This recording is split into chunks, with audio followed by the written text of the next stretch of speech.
যুক্তরাষ্ট্র ও ইসরায়েলের যৌথ হামলায় নিহত হয়েছেন ইরানের সর্বোচ্চ নেতা আয়াতুল্লাহ আলী খামেনি। তার নিহত হওয়ার খবর নিশ্চিত করেছে ইরান।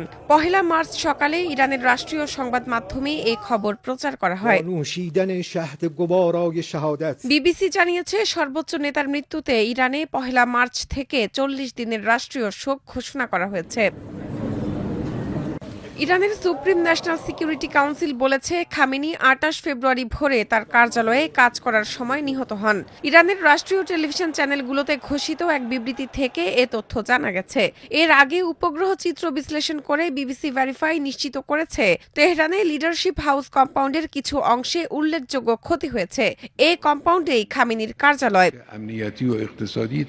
তার মৃত্যুর জন্য যুক্তরাষ্ট্র ও ইসরায়েলকে দায়ী করেছে ইরানের সুপ্রিম ন্যাশনাল সিকিউরিটি কাউন্সিল। দেশটির ইসলামিক রেভলিউশনারি গার্ড কোর সংশ্লিষ্ট বার্তা সংস্থা তাসনিমের খবরে বলা হয়, নিজ কার্যালয়ে খামেনির মৃত্যুতে এটাই প্রমাণ হয় যে তার লুকিয়ে থাকার খবরগুলো ছিল শত্রুপক্ষের মানসিক যুদ্ধের অংশ।